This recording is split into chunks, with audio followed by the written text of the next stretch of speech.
안녕하세요. 전문가 집단학원 수학팀장 김지원입니다. 자, 이 영상은 2025년 상반기를 맞이하여 우리 초등부 학생 어린이들이 어떻게 공부를 하면 좋을지에 대한 수업 영상입니다. 자, 첫 번째부터 보실게요. 자, 주간 모의고사부터 설명 들어갑니다. 자, 우리 주간 모의고사는 이런 식으로 구성이 되어 있는데요. 아이들이 수업 시간 들어오기 전에 40분 정도를 잡고 모의고사를 풉니다. 이제 한 주에 해당하는 모의고사 1, 2, 3부가 같이 제공이 됐고요. 이제 첫 주에 시작하는 수업 시간에 이제 그 프린트를 받게 되는 거예요. 이제 문제들의 구성은 이제 그 전에 해당하는 수업 시간에 배웠던 내용들을 복습하는 내용과 그 다음에 아이들이 학교에서 단원평가를 볼 때 그 단원평가에 출제되는 문제들이 이제 반영이 되어 있습니다. 자, 이렇게 예시로 한번 보실게요. 자, 우리가 몇 주차 모의고사라고 되어 있는 것들이 한 주간에 아이들이 받게 되는 양식입니다. 이렇게 1부, 2부, 3부에 해당하는 칸이 맨 앞에 표지에 있고요. 이제 아이들이 타이머를 잴 거예요. 그래서 타이머를 재면서 내가 모의고사를 풀 때 어느 정도 시간이 소요가 되었는지에 대해서 아이들이 한번 측정을 해보는 시간이고요. 이제 점수란 있고 그 다음에 해결이 됐는지 그 다음에 아이들이 오답 노트까지 하면 그 한 주간에 해야 하는 모의고사가 끝이 나는 겁니다. 자, 이렇게 보시면 1부에 해당하는 내용은요. 첫 주의 시작이에요. 첫 주의 시작이기 때문에 문제가 조금 어렵습니다. 문제가 조금 어려운데 대신에 첫 주에 해당하는 그 첫 날에는 아이들이 조금 그 모의고사에 투자를 많이 해요. 그래서 선생님한테 질문도 많이 하고 그 다음에 제가 조금 더 옆에서 상세하게 설명을 해주고 해서 1부에 해당하는 내용들을 아이들이 완벽하게 설명할 수 있도록 그런 식으로 구도를 잡았고 2, 3부에 해당하는 내용들은요. 2부는 1부의 오답이고요. 3부는 2부의 오답이에요. 그래서 이제 1부가 완벽하게 아이들이 설명을 할 수 있었다면 2부, 3부에 해당하는 내용들은 점점 보완이 되어가는 걸 보실 수 있을 거예요. 그렇기 때문에 학부모님들께서는 확인을 해주실 때 이제 아이가 점수가 조금 오르고 있는지 그 부분을 한번 확인해 주시면 좋을 것 같아요. 이제 아이들이 한 주간에 첫 번째 내가 풀었던 문제들은 너무나 어려웠지만 그 문제에 해당하는 것들을 내가 해결해 나갔다라는 성취감을 알기 위해서 이런 식으로 구성을 한번 해봤습니다. 자, 예시 한번 보실게요. 자, 이렇게 우리 지금 실제 수강생에 대한 예시인데요. 이런 식으로 아이들이 타이머를 먼저 잽니다. 타이머를 재고 점수를 한번 보실게요. 처음에 86점, 그 다음에 92점, 그 다음에 마지막에 보는 모의고사는 100점으로 이런 식으로 점점 상승되고 있는 이런 경향들을 파악해 주시면 좋을 것 같아요. 자, 그래서 한 주간에 해당하는 게 모든 것이 끝나면 이렇게 도장이 찍혀 나가요. 그래서 도장이 찍혀 나가면 이제 부모님들께 보여드리고 부모님께서 한번 사인을 해주시면 이제 그 부분에 있어서 서로 확인하고 아이들이 저한테 다시 한번 확인해 봤습니다. 두 번째, 연습장 설명 들어갑니다. 자, 연습장은요, 수학 문제를 풀 때 너무나 중요한 부분인데요. 아이들이 감으로 푸는지 아니면 정확하게 수학적인 근거를 들 수 있는지에 대한 것을 보면 사실 연습장을 보면 알 수 있습니다. 이제 예를 들어서 아이들이 도형 문제를 풀 때 정사각형인 것 같아서요 라고 추측을 하는 경우가 있어요. 그런데 사실은 그런 이유는 따로 있거든요. 정사각형은 내변의 길이가 같고 그 다음에 어떤 뭔가 각도도 모두 다 같다라는 단서를 찾고 그래서 정사각형이에요 라고 설명을 할 수 있어야 아이들이 정확하게 그 문제에 대해서 접근을 하고 있는 건데 이 과정은 아이들이 숙제를 할 때 그 다음에 앞서 보여드렸던 모의고사를 풀 때 그 다음에 나중에 보여드릴 어떤 문제를 풀 때도 늘 연습장이 함께 따라다녀야 아이들이 설명을 할 수 있는지 설명을 할 수 없고 그냥 대충 감으로 풀고 있는지에 대한 확인이 가능합니다.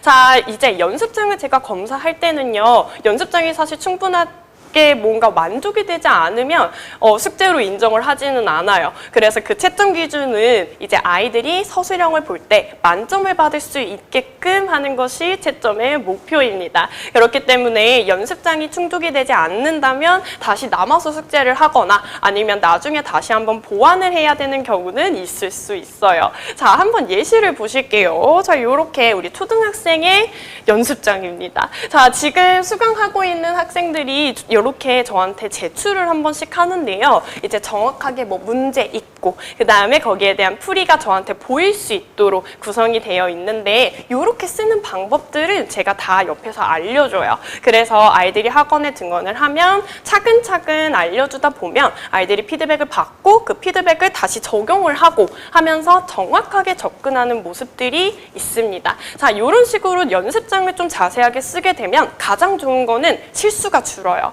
왜냐하면 아이들이 흐름을 알고 단계적인 부분으로 하나하나 다가가는 거기 때문에 문제를 풀 때에 있는 실수가 조금 줄어드는 그런 장점이 있습니다. 자, 세 번째 오답 노트입니다. 자, 우리 오답 노트는요, 문제를 풀고 난 다음에 내가 이거를 왜 틀렸는지에 대해서 한번 확인을 해보는 건데요. 자, 이거는 사실 가장 중요한 거는 성찰이에요. 왜냐면 내가 문제를 풀 때, 특히 조금 수학을 풀 때 얻어 걸리는 경우들이 조금 많아요. 왜냐면 객관식의 문제들도 있고, 그러면 오지선다 중에서 내가 하나를 찍었을 때 그게 맞는 경우들이 사실 확률이 커요. 그렇기 때문에 이제 내가 이거를 왜 틀렸는지에 대해서 생각을 하는 것도 사실 그 문제를 정확하게 풀었는지에 대한 것이 있어야 내가 그 부분에 있는 성찰을 할 수 있는 거기 때문에 이 오답 노트를 쓰는 것도 하나가 너무 중요합니다. 자, 이런 식으로 예시를 한번 보실게요. 이거는 초등학교 4학년 친구의 오답 노트인데요. 자, 여기 내용을 한번 확대해서 보여드릴게요. 자, 처음에는 내가 3번인 줄 알았는데 괄호 안에서 10 곱하기 7은 70 그리고 70 나누기 4를 할 때는 안 돼서 다시 계산해 보니까 4번이었대요. 자, 이런 식으로 내가 원래 이렇게 생각을 해서 이런 식으로 풀었었는데 나중에 다시 내가 풀고 나서 보니까 이렇게 해서 고쳤어요 라고 전후관계가 확실하게 내가 어디를 틀렸고 어디를 보완해야 되는지를 보이게끔 만들려면 오답노트에서 틀린 이유를 정확하게 적는 게 중요합니다.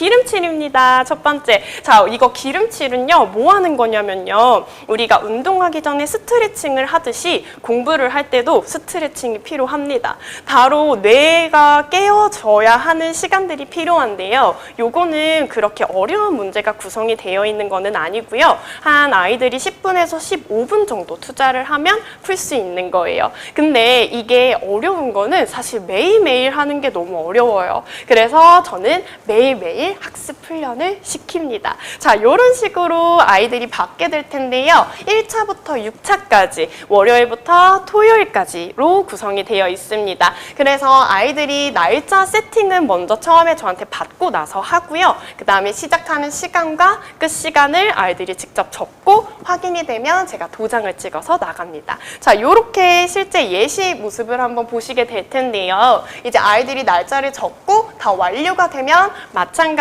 밑에 도장이 찍어져서 부모님께 확인 사인을 받아오라고 합니다.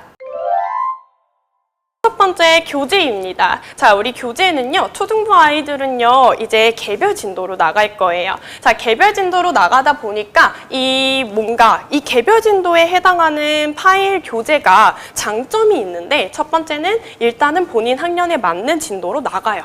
본인 진도에 맞게 나가고 대신에 수학적인 부분에서 무언가 부족함이 있거나 아니면 계산적으로 뭔가 미흡한 부분이 있으면 여기에 추가적인 학습이 가능하도록 구성이 되어 있습니다. 자, 교재 부분에 있어서는 제가 좀 더 정확하게 나중에 다시 한번 말씀을 드릴 기회가 있을 것 같은데요. 이 부분에 있어서는 다시 한번 추후에 뵙도록 하겠습니다. 자, 우리 숙제검사는요, 정말 너무 중요해요. 왜냐면 이제 아이들이 와서는 진짜 열심히 해요. 선생님이 앞에 있고 그 다음에 선생님이 계속 무언가 딴짓을 하지 못하게끔 하기 때문에 이게 너무 집중이 잘 되는데 문제는 집에 가서 이게 딱 풀어진다는 겁니다. 자, 그래서 이제 숙제검사는 어떻게 하고 있냐면요. 아이들이 수업 전까지 연습장, 그 다음에 오답노트의 경우에만 이렇게 2가지의 사진을 찍어서 저한테 전송을 합니다. 저한테 전송을 하고 그 부분을 전송을 했을 때 아이들이 일단은 일의 완료성에 대해서 알 수 있고요. 그래서 이거를 전송을 하고 안 하고에 대한 그 생활 태도의 무너짐과 탄탄함은 다르기 때문에 이런 식으로 한번 훈련을 해보고 있습니다. 자, 예시 한번 보실게요. 이렇게 카톡으로 아이들이 뭐뭐 모의고사예요. 아니면 연습장이에요. 어떤 문제 풀었던 거 사진이에요. 라고 저한테 미리 보냅니다. 자, 이전에 모의고사, 그 다음에 뭐 기름칠 이런 식으로 연습장도 쓰고 매번 수업을 따라오려면 아이들이 지칩니다. 아이들이 지치는데 이 삶에 대한 정돈을 만들어가고자 하는 것이 저희 수업에 대한 취지인데요. 아이들이 지키면서 그 다음에 그 일에 대한 성과를 냈고 그리고 난 다음에 포상까지 받으면 너무 좋겠죠. 그래서 아이들은 보석상자라는 통장을 제가 만들었어요. 자, 이런 식으로 이제 숙제를 제출하고 나서 아이들이 보석을 적립받아요. 그럼 이 보석을 적립받는 거는 어떻게 쓸 수 있냐면 그냥 제가 준비한 작은 간식들을 아이들이 그 보석으로 사 먹을 수 있어요. 그러면 이제 수업에 들어오기 전에 좀 지칠 때 초콜릿 하나 먹을 수 있고 사탕 하나 먹을 수 있고 하는데 이 부분들이 또 아이들한테 큰 힘이 된다고 합니다. 자, 보실게요. 이런 식으로 표지, 그 다음에 속지 이렇게 조금 재밌게 구성을 해봤고요. 아이들이 이렇게 지금 배부를 받고 있어요. 그래서 조그만한 통장이라서 포켓 같은 데에 넣어 다닐 수도 있고 안에 보시면 이렇게 다이아몬드를 적립할 수 있는 그림이 있습니다. 여기에 제가 다이아몬드를 하나하나씩 적립을 해주는데요. 이걸로는 우리 간식을 한번 아이들이 맛있게 먹으면서 포상을 받는 시간들로 사용을 하고 있습니다. 여기까지 우리 초중부 아이들이 어떻게 공부를 했는지에 대한 커리큘럼을 간단히 소개해드렸는데요. 수학이라는 건 참 어렵습니다. 아이들이 많이 어려워하고 하기 싫어하기도 해요. 그런데 뭔가 단계별로 이 작동 원리에 대해서 설명을 해주면 그 부분에 있어서 아이들이 받아들이고 이제 그것을 어떻게 내가 움직일 수 있는지에 대한 원리를 이해하면서 조금씩 관심이 커진다고 생각을 합니다. 자, 수학 사랑을 담아서 공부하면 다릅니다. 제가 사랑을 많이 주고 아이들도 저에게 사랑을 많이 줘서 이제 사랑이 가득한 반으로 만드는 것이 저의 목표인데요. 이렇게 어렵지만 함께 이 시간들을 견뎌내가는 그런 수업들을 만들어 가겠습니다. 감사합니다.